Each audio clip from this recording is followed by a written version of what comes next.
make a resolution on the class suspension with approval of the school administrator, the principal, as well as with the SDO or the school's division office. Ang dami naming issues na natanggap na na-resolve ng School Governance Council. One of those is yung class suspension. They were able to manage the scheduling and other strategies na pwedeng gamitin para magkaroon pa rin ng effective management of classes, both modular and face-to-face classes. So through resolution, pwede naman si School Governance Council makatulong to address the issue. Thank you. Supported by a council named School Governance Council. Say for instance, for the SSLG students or the officers, halimbawa gumawa kayo ng isang resolution. Pinagtibay siya ng SSLG for the welfare of the students. How come na pwedeng pasukan siya ni School Governance Council? Isusupport ni School Governance Council yung inyong resolution. Kasi ang resolution is attested by all students na.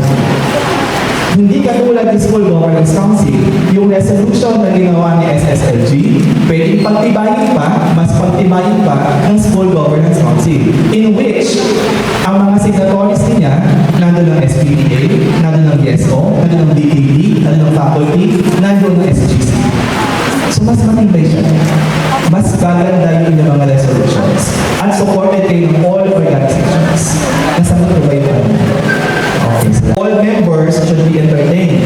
Kaya walang polisiya, yung conflict of interest, dapat hindi siya mag-exist sa School Governance Council. Pwede naman siguro, to make a resolution better, pag-aralan nilang mabuti.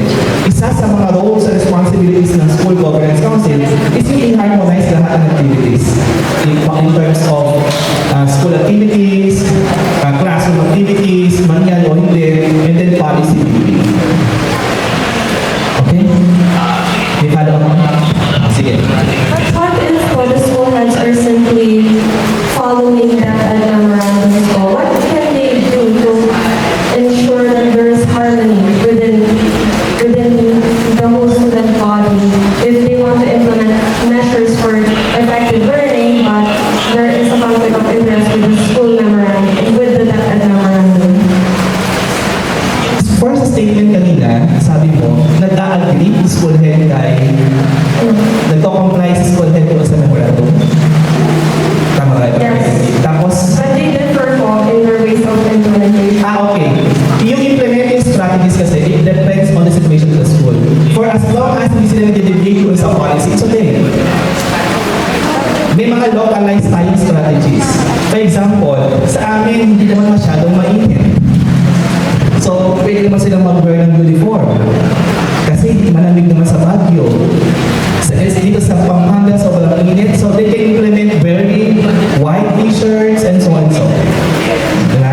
Yung mga ganun bagay. For as long as hindi sila nag-delegate dun sa policy.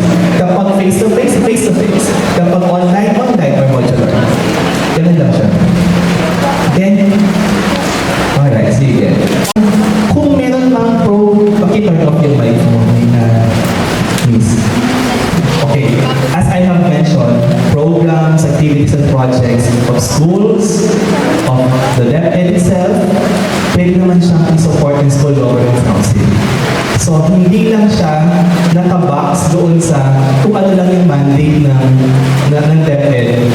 Again, for as long as hindi sila lumalayo at hindi sila nag-delegate doon sa policy, they can implement strategies, programs, and activities. Kaya yung tanong kanina, kung ano yung, actually papasok naman talaga siya sa role ng School Governance Council. Hindi lang siya sa learning outcomes. Even yung learning environment, even yung mga facility natin, yung programs ninyo, activities